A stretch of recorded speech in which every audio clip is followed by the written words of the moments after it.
Thank you very much for everyone joining me today. I think it's going to be a very interesting conversation to catch up with some of our former participants, to see how they're doing now and how life has been treating them. Tell me a little bit about how you came to participate in the Genet, as it was then. Well, I originally trained in Townsville in Queensland, which is not a small country town, but it's way up in the north of Queensland. So I hadn't seen much. And then I received a scholarship to go and train in Newcastle for a couple of years, which was good. And did my advanced 2, which meant I could go to Genet, which was the first time it was outside of England. It was in Sydney. When I first started training in RAD, I was 14 and I was working on my intermediate exam. And my dance teacher at the time, she told me about the Genet and the process, how you can qualify for it, and the alumni like Stephen McCrae, Stella Abrera, people who I've always looked up to. It's actually a bit of a funny story. Being a participant in the Genet, it has always been one of my dreams, and it was actually one of the reasons why I started ballet, because many years ago when I was actually living in the UK, one of my grand's pupils was participating in the Genet, and she was staying at our house in London, and she gave me all of her practice tutus. So actually the Genet is the reason why I started ballet, and since then it's always been something that I've wanted to do.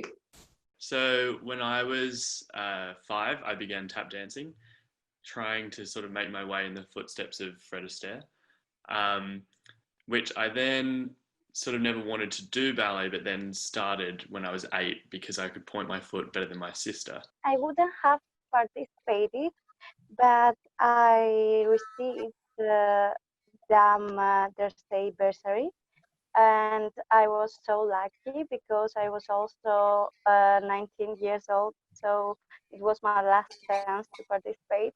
So I was very glad. It really gave like a present for me. It's a competition that is bringing this ballet world from literally around the world together.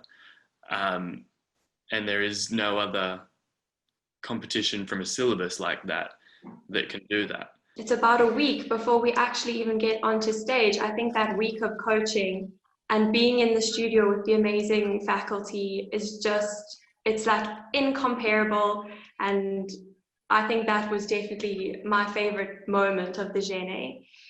One of the things that stands out for me sort of personally was being able to work with choreographers and different teachers, because in your own school you get very used to working with the same people. My experience in competition was unique.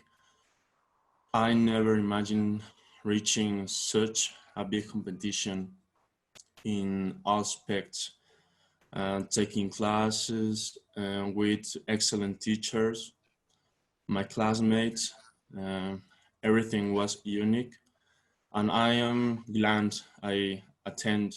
It was such a supportive environment. The way that it was structured, the way that it was planned, the way that we had classes and rehearsals was all so well thought out, and it was a really encouraging environment as well to help me grow as a dancer. It wasn't so much about the competitive side of things. This year was my first Genet competition, but I was struck from the very first day how everybody was truly supportive of each other. It was wonderful to see how everybody was so focused and yet not selfish about it all. And I think that's just an amazing thing. And it's a tribute, I think, to all of you who participate as well, that you bring this attitude to it. It does rub off on you, because I think everybody genuinely wants the best for everybody else. But when you are already in such a nurturing and supportive environment, you feel encouraged to be even more supportive and even more kind towards each other. So I think it really, the kindness and the friendships and everything just feeds off each other and just increases and increases and increases. It was contagious, the atmosphere and the kindness throughout the competition. I would say I was very nervous in the beginning, especially I had never done a ballet competition like that before. you know, it's daunting when you get to a competition and there's a lot of people around you, and it's so easy to sit there and look at them and think like, oh, I'm not like them. They're better than me. How am I going to go in this? And it's incredibly nerve-wracking. But you just have to understand that we all have our differences and our own strengths that get us to where we are. Many of you comment about the generosity between each other in the rehearsals, how everybody applauds each other, and that's quite spontaneous, isn't it? An amazing feeling that it didn't seem like a competition at all. Everyone was so friendly, and I still have people that I talk to every day. I've made friends that will last a lifetime and that I'm still in contact with today.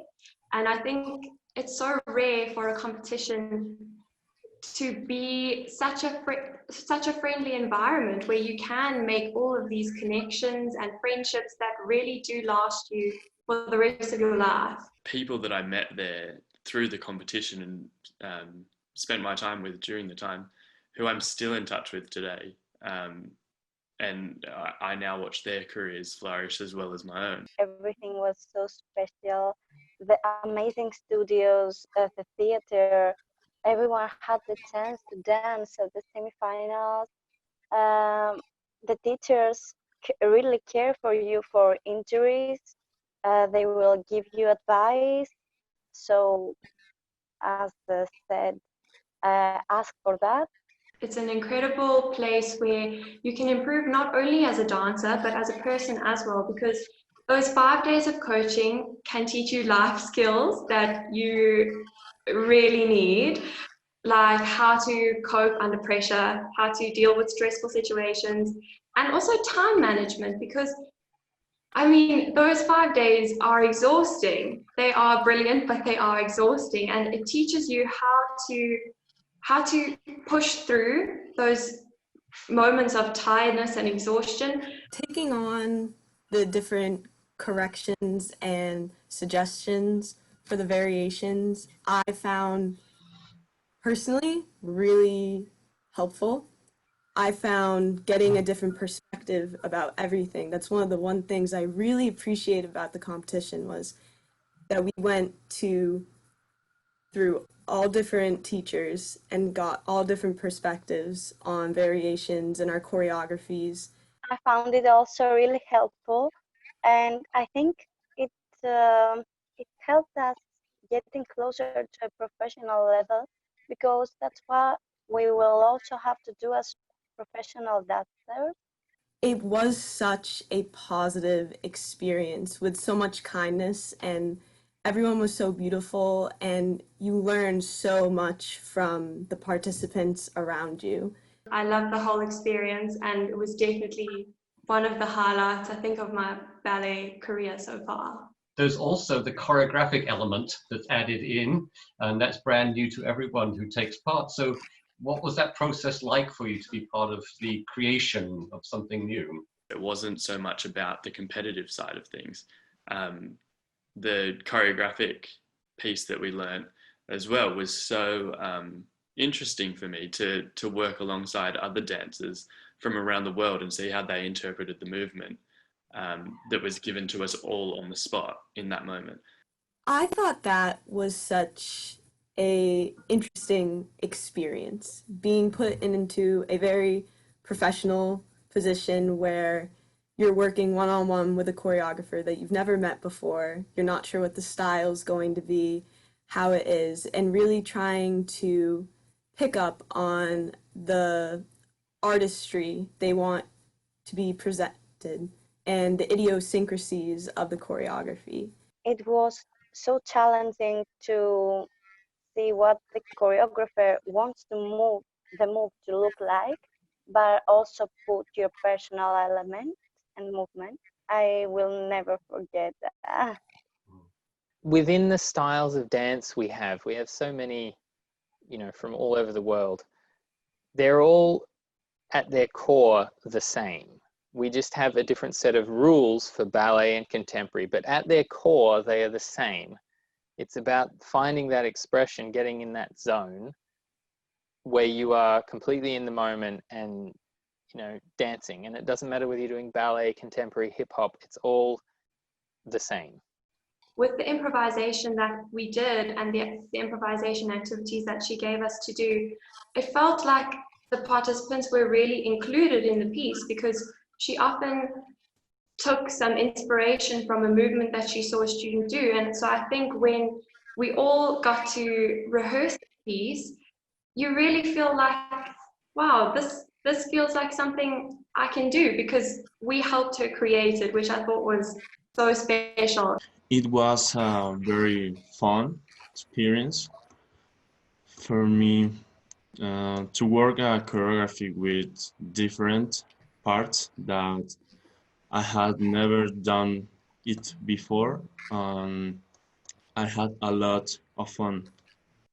We had Natalie Weir choreograph on us for the male solo, which was just amazing, having her there working, creating a solo on us was so cool. And then for me, that was quite special, because later on, when I was in Singapore, she actually made a couple of pieces on me there as well. So that was a really cool thing to look back and say, hey, you taught me in Genet way back when.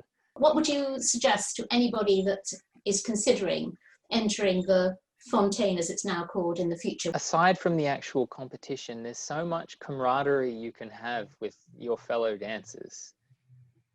Like, yeah, you're competing against each other, but you're all creating art together. Treasure those connections that you make with those through that shared experience of that competition. Throughout the competition, also, don't be afraid to ask for help. If you have questions or you need help, the teachers and the staff are always there, and they are very willing to help you or to go through something or explain something. Working by yourself and taking the responsibility for your own corrections to make yourself a better dancer, I think it's so important. And personally, I think that the corrections were brilliant and I loved working on them. The other thing that really helped me in a competition setting is, and it's only something that I realized myself when I was about 16, when my competitions were sort of coming to an end. And that was that I actually had nothing to lose. When I would go out on stage, as long as I went out there and enjoyed myself and performed as best as I could, then that's all that mattered. Like, there was nothing to lose when I took that first step onto stage. And the moment that I realized that, I was able to have so much fun and just enjoy my time so much more on stage. Really take a deep breath and realize that everybody there is there to support you, and that this is an incredible learning experience, more than just a competition. You're there to develop as an artist and a dancer, and you will develop as a human being from it. I would say to someone, go into it and open yourself up, leave all your stubbornness behind, and just, talk to people, make your connections, absorb everything that you can, because there is great teachers that you're going to meet. One of the best experiences I've ever had in my life. And so my advice would really to just be enjoy every single moment, make as many memories as you can, and learn as much as you can. The other thing, as I said, was just seeing the other dancers. There were a few guys, a contingent from the Royal Ballet School there, and the things they were doing I'd never seen. Tricks, 540s, much better tours than I could do. It was amazing. And that's what really made me want to pursue ballet specifically. I was considering going into sort of more contemporary companies, but seeing what you could do with ballet really, that opened my eyes. And then I was dead set on, joining a ballet company, and now I've been in 4 of them. I left my former studio to continue training in Boston, and I joined a Boston-based contemporary company called Mystique Illusions Dance Theater. And I was also going to business school, part-time at the same time. And throughout that year, I decided that I wanted to take dancing to a university level because I hope one day to create my own dance company or to create a nonprofit to get special needs kids involved in the arts. I'm training my soul seal with my studium, and I was invited to participate by the National Company of Mexico. I was planning on doing my solo seal this year, and I was planning on competing at the first Fonteyn, but unfortunately, with everything being put on hold, just staying put at the moment and working as hard as I can in the conditions that I have. 2 months after ZNA, I auditioned for Greek National Opera Ballet School, and I study there now. Seeing a 540 for the first time was amazing. I had no idea how that was possible. Told myself I will not retire until I can do a 540. Haven't retired yet, still can't do a 540. Thank you so much for joining us today. It's been a great pleasure speaking with you and catching up with where you're at. Thank you.